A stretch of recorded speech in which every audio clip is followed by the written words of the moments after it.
I thought I'd like to give you a little flip through of some of the many fabric journals that I have made. I really, really enjoy this soft, tactile, textile cover idea. And many moons ago, I used to work in textiles, so I have a lot of samples, fabric samples left over from experimental stuff. So this is all under tulle and a lot of beautiful scraps. So it's really easy to put together something like this. And it's just, this is on a cereal box, I believe, with a dyed fabric here. There's batting under this to give it a bit of padding. And then I've simply zigzagged around the edge. So piece the cover, piece the cover on the batting,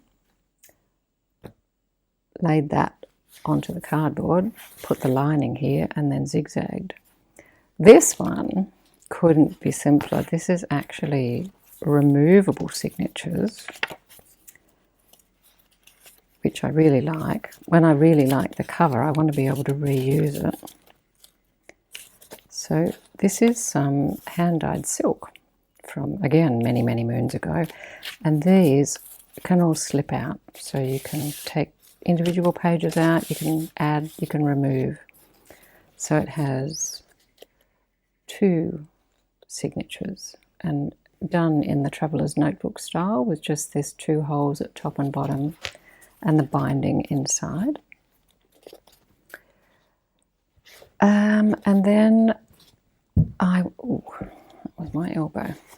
Then I went on to slightly more complicated. These have, again, 2 signatures, but they're stitched in with, I think, let's have a look, somewhere in here, yeah, with a 5-hole pamphlet stitch. Cover done the same way. This time I think I needed to extend the edge, so I've got a bit of some frayed fabric in between the quilted top and the cotton lining. So we have that one. Then I thought I'd go with something a little greener, green and gold. Same general idea though. This one again has 2 signatures, 5-hole pamphlet stitch. And this one, this is a quilt or a patchwork piecing, freeform piecing sample from a very long time ago. So this one became a tiger themed and a 5-hole pamphlet again. But then I decided I found this, it's nice because it expands with the journal. But it's a bit of a pain when they're on display and people are wanting to open them. So then I tried this technique on the next one with, how easy is that? This is a beautiful ribbon I bought. A ribbon. I suppose it's a ribbon. What is it? It was actually already frayed and stamped. So yeah, I bought it off a roll and just added the Velcro. But now of course I would stamp my own bit of calico or something. But again, this is a 5-hole pamphlet stitch, the quilted cover, choosing one fabric for the spine, simplified the process somewhat. Then I could just piece these edges and attach. So let's have a flip through. This one, I love these rich colours, bits of sari silk, bits of hand dye, and just another hand-dyed silk and old quilting cottons. And they feel really substantial but very inviting. Something about fabric.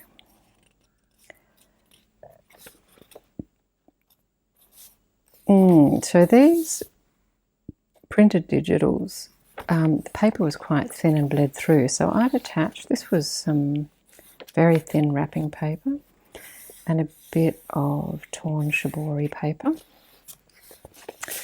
And then I've used the same sort of thing here. This was just some butcher's paper that we'd used to cover the table with, I think. But rather than trim it, I folded it back and just reinforced it with a file folder offcut to form a pocket. And these have various goodies inside.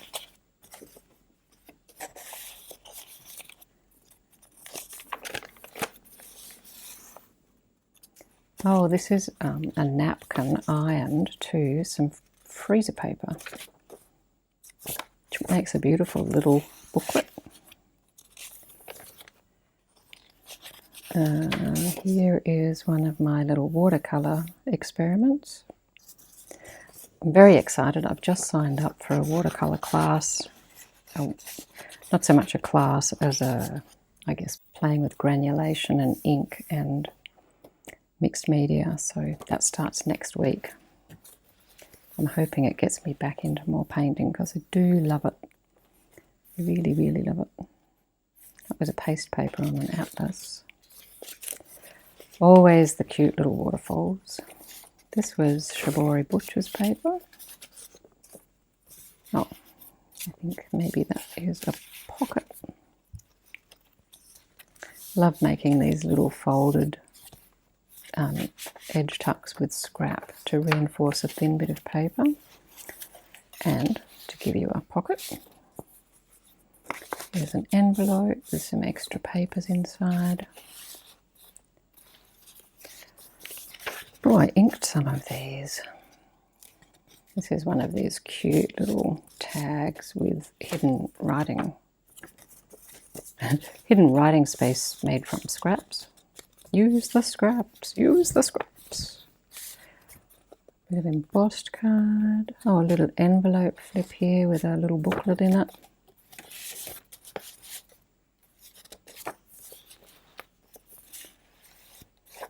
Lots of extra bits of goodies in this one. I think that is another wraparound page.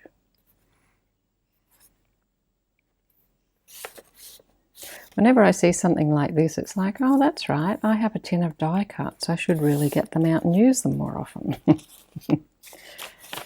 Yummy oxided papers. Rice papers. Flip. Oh, isn't that beautiful? So I seem to have inked some of the pages. That's cute. Just a little tuck up there.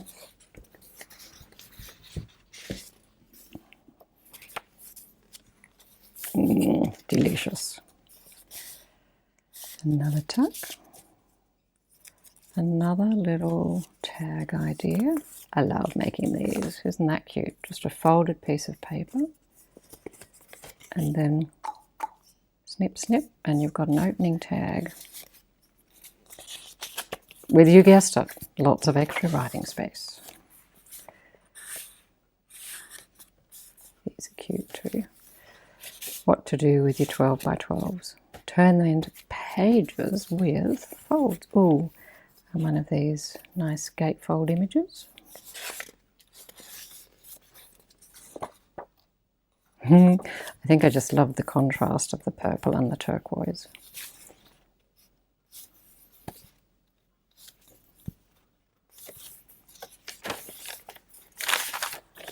There's some nice crunchies in here.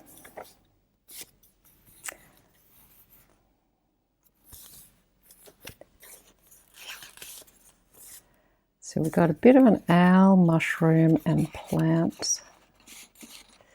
I think basically they're my go-tos with pretty much everything I make. I'm a sucker. You've creased. Why have you creased? Let's pop you back in there. I'm just a sucker for all that imagery and for anything colourful. Here's some vintage tape from Dad's old sketchbook. Oh, another flip. waterfalls. Oh, I do this a lot when I play with just watercolors, and then cut the watercolor card into a tag. Watercolor card, watercolor paper. It's thick enough and very pretty, I think.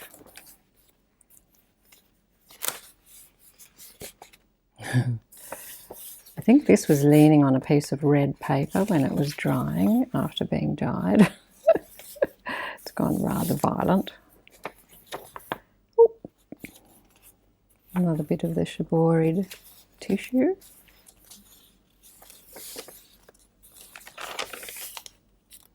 Oh, look.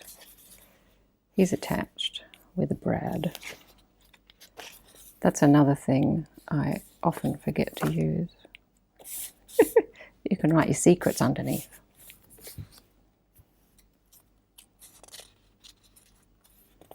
I think this was from Turner's sketchbooks. So beautiful, beautiful paper.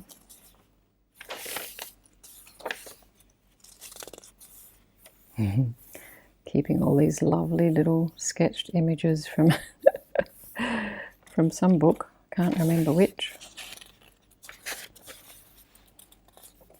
More birds. More birds.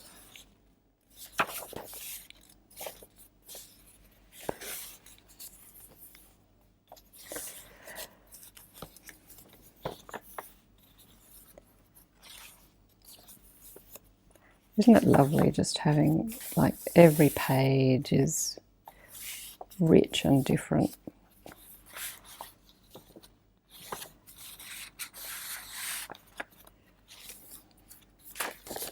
Oh, there we go. And Henry Lawson at the back, although I'm not quite sure why. So that is this one. What should we look through? Let's look through this. This is a very early one. And I even made tassels to go with most of these. So this is the one where the pages slip out using my favourite Australia's Heritage sketchbook images. And some stencils, stamps, dyed paper, flips, all the usual suspects. I think I did a lot more stenciling in this one because I just received some new stencils. Ooh, I love the way that goes on the graph paper. Filled with very old vintage papers and a selection of newer pieces. Lots of dyed papers, some vintage cards, little trifold card. That is a piece by Anita Larkin, a fabulous Aussie artist.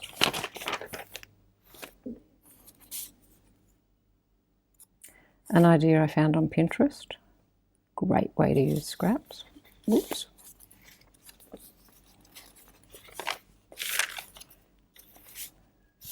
They have these little pockets. They could take something the size of the page.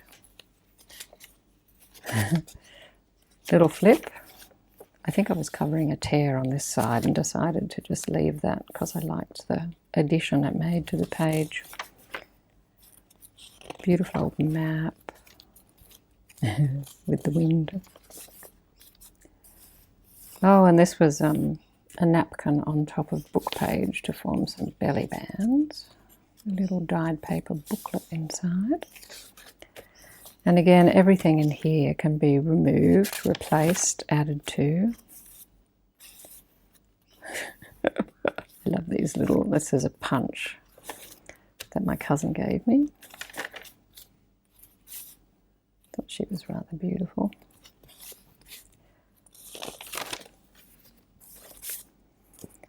What is this? Oh, it's an envelope with some butterflies. I think that needs a bit of decoration. So there's a pianola roll here. Oops. Another flip.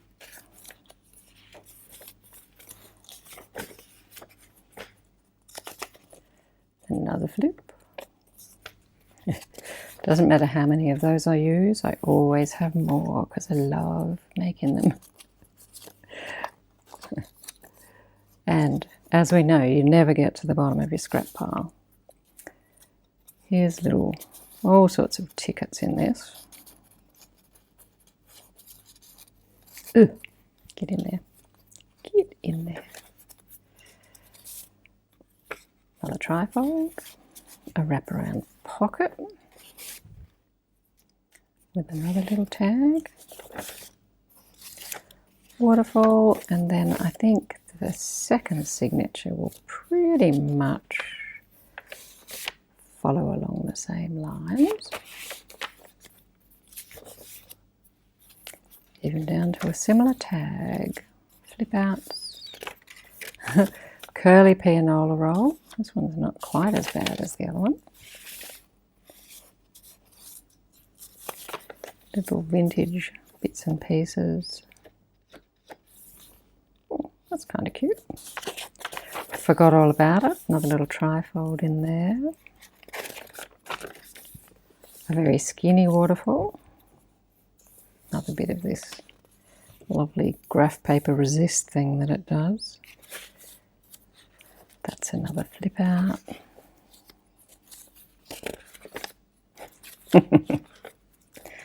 Another out. Look, that one's a pocket. This one's a scrap of... So, I mean, I'd actually forgotten how well this binding sits. So if you don't want to break your brain trying to do a pamphlet stitch or other sort of stitch, doing this kind of tied binding, meaning you can change your mind about the pages in the book, it's a really good option. Such a good option, I'd forgotten all about it. All sorts of, here, let's not make scrap, let's fold the pages over. Oh, tiny little book. Another trifold, another tag, and another flip down, this time with a, oh,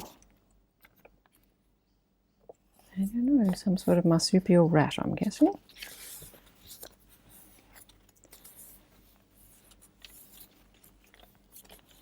Yeah, so really, so long as you use something that's soft enough and you don't pull too tight on your pages here, so I wouldn't use anything really scratchy like twine. This is silk, as I said, but you could use embroidery floss. Something with like a thread would probably maybe cut through the paper more easily. But something with a bit of width and a bit of squishiness would work best. You could probably even use a strip of lace, because a little bit of lace would go through, you know, like a skinny piece, I mean. I don't have any handy. Or do I? No, I don't. But I'm sure you understand what I mean. So there's a little sample. There's plenty more if anybody wants to look at the others. I can do a flip through. So we've got an Edith, an Oriental, and a tiger. And I've got another 2 or 3 that I'm making because I just love playing with my fabric and making these soft cover journals. If you'd like me to show you how to do the cover, let me know in the comments and I will put one together on camera. Okay, hope you enjoyed that. Thank you. Bye for now.